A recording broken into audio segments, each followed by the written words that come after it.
Alright, what's up, guys? Now, hold on for a second. Let me bring up a picture of Pewdiepie, because I feel like, some of y'all might not know who I'm talking about.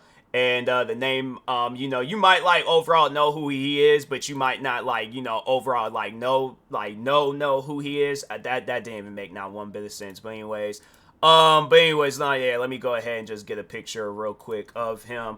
But no, I wanted to not so much as talk on what I am going to be talking on PewDiePie. I didn't want to bring that up. That was for my last video. But anyways, I was talking about them fake Twitch artist people. But anyways, yeah, so if you guys know who this YouTuber is, I imagine a lot of you guys do. He's one of the biggest YouTubers in the world. I'm pretty sure you've seen some of his videos or you've heard people mention him before. I knew I grew up watching him and stuff, and still to this day I watch his content. I was just watching, it was the funny montage video that he was like funny gaming montage video he did a while back. But no, I still like watching those videos because it just brings me back that like nostalgia, with YouTube and things. Nostalgia, is that?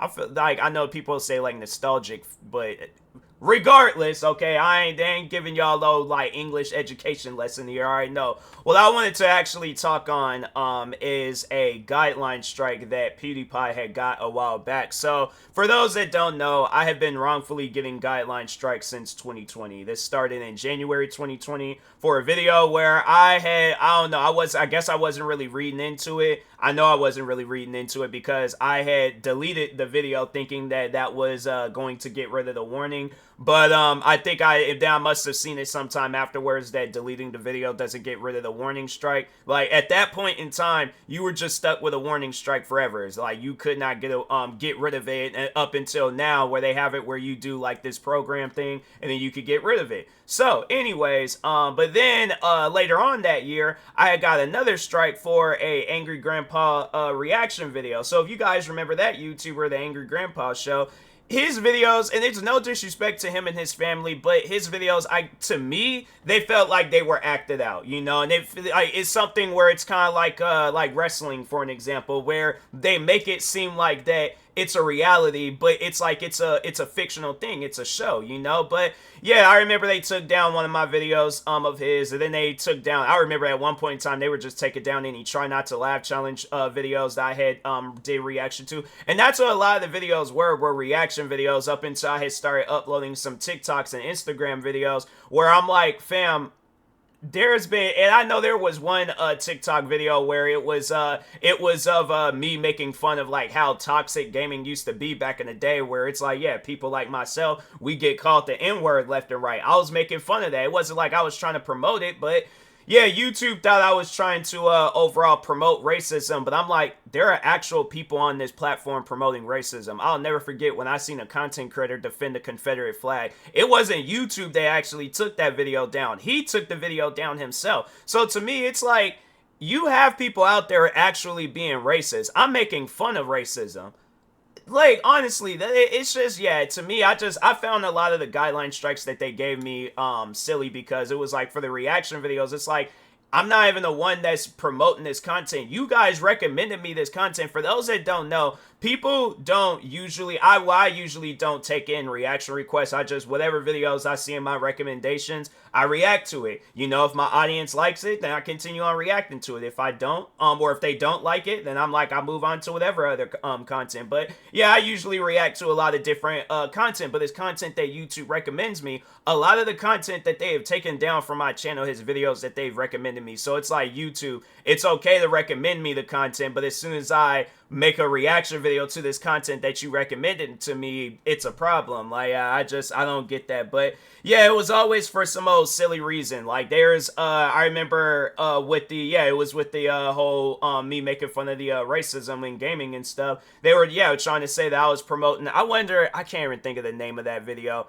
but it was like for, I guess, like rude language or something like that. But I'm thinking to myself, if you guys actually had watched the video, you would have seen that I did not say anything myself.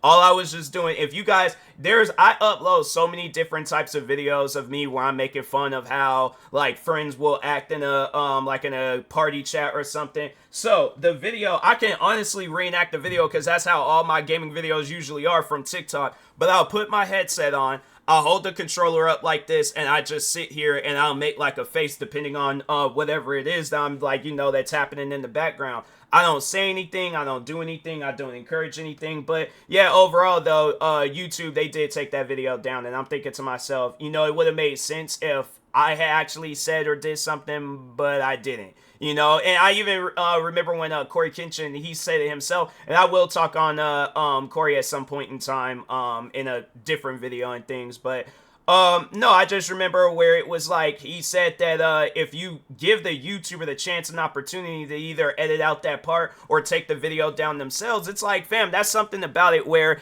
even though I'm defending the video, if YouTube would have emailed me and said, you have a certain amount of time to take down the video, like, and then just left it at that, I'm like, hey, I ain't gonna argue with with you guys. I'm like, this is your house, this is your domain, this is your guys' platform. I'm not gonna argue with you, all right? You're the, the bill payer of this house. I'm just a resident, so I ain't gonna argue with you guys, But yeah, I would have taken the video down, no problem about it. I wouldn't have questioned it. I wouldn't have said anything about it. I feel like that right now, me doing these videos where I talk on my issues with the guideline strikes and other content creators with their guideline strikes, if that would have been the case, if that would have been the situation where they approached you and they said, hey, you have a certain amount of time to take this video down, it's at risk of being taken down and giving you a guideline strike, I would have had no issues with taking down the videos, and I probably wouldn't even be doing these videos in the first place. But anyways, no, I wanted to talk on the time when PewDiePie had got a guideline strike for a video. And to me, I find it silly that that was the reason, because I'm like, fam, you're pretty much saying that he has no freedom of speech when it comes to his channel and stuff. And I feel like that because this is PewDiePie that we're talking about, and this situation had happened back in 2019, and that was also the same year that he was, at the time being, he was the biggest YouTuber in the world. I mean, like, besides the one channel T-Series, but as an individual YouTuber, he was the biggest YouTuber in the world. So you have YouTube giving a guideline strike to literally, like, their breadwinner. Like, this is the guy where it's like, yeah, he might not be the owner of the platform, of YouTube platform and stuff, but I feel like that, yeah, PewDiePie, he has some sort of say-so when it comes to this platform and stuff. Like, yeah, he might not be in control, but he has some sort of say-so in things, and it's like, yeah, you guys gonna listen to him more than you listen to me and stuff. But anyways, so the reason why, and I asked this on ChatGPT, but anyways, so I asked ChatGPT how many creators on YouTube receive community guideline strikes. They couldn't give me an answer for that. So then I went on to say, can you give me a list of famous creators who have received strikes? I didn't even realize that there were so many different people on this list that receive strikes. Some of them where I can understand why, but then there's others where I'm like, yeah, bruh, they don't even, I've seen their content, and I'm like, yeah, I ain't never seen them upload no crazy content. And PewDiePie, I'm like, I think there was like one video that he uploaded throughout his whole career. Well, he has gotten caught up in some things before, I ain't gonna lie, but this particular reason, though, I was like, okay, you're getting on him because he criticized you guys. Like, if that's the case, then I'm like, any criticizing video on YouTube needs to be taken down. But it's like, you're criticizing, or you're getting on him and giving him a guideline strike because he criticized your guys' YouTube Rewind video. And that's literally the reason. So after I had asked that, ChatGPT, they gave me a list, and they had number one, reason for strike. Or so they was like, number one, PewDiePie, reason for strike. In 2019, PewDiePie received a strike on his YouTube Rewind 2018 review video where he gave feedback on YouTube's official Rewind. The strike was believed to be unjustified, and many speculated it was due to YouTube's sensitivity to the critique. Outcome: PewDiePie appealed, and the strike was removed after a review. Now, the only reason why that strike was removed was because he's PewDiePie. He's the biggest YouTuber. He just, at the time being, he had just hit 100 million subscribers. So do you honestly think YouTube, because if that's, I feel like if, like, let's say if YouTube didn't listen to PewDiePie, they didn't, they denied his appeal, and they said, no, you're just gonna have to wait until this strike expires from your channel. I feel like PewDiePie, along with a lot of other big creators, probably would have started working on creating a platform for other creators. And I honestly think that that is going to be the case. That is going to be the situation, because they're going to do this to the wrong somebody. They're not going to listen. They're going to have time on their hands to where it's like, I'm going to keep talking about this until it does reach a much more bigger audience. Maybe it's me, maybe it's somebody else, but I do feel like they're going to do this to the wrong somebody, and it's going to back them in the corner, and they're going to have no choice but to own up to their, situation with the guideline strike system, where I'm like, it's a flawed system. You're giving a man a strike because he criticized you guys. That's like James Cameron suing Rotten Tomato because they gave somebody at the that works there gave him a bad rating for Titanic or Avatar. You see, like that, it's stuff like that that's being petty. That's just flat out being petty. And that's something where I'm like, YouTube, come on now. You guys have to do better than that. But it's like, yeah, overall though, and again, Corey Kenshin, I remember he brought that up. And like, luckily, because I remember when he got his strike, they had, I believe they did remove the strike from his channel. But he did bring that up. And I was like, that's something that I've been dealing with since before I hit 100,000 subscribers. Back in 2020, yeah, I had like maybe 11 or 12,000 subscribers at the time, and then that was in January 2020, and I think by towards the end of that year I might have had like close to 20,000. And so it's like, yeah, to a small creator like myself, and even having 100,000 subscribers now, I still don't have a say-so in what happens. And I was like, fam, and the whole reason why I've been so talkative about this, like, I haven't received no strikes. The last time I actually did receive a strike was back in May, and it was for a voiceover video I did. So to explain that video, so if you guys have seen that, I'm thinking to myself, fam, they've had that in the movie that you guys sell on your platform, and I don't know if they have a channel, but it's like, I know they have a gang of videos on your guys' platform where they're doing far more crazy stunts.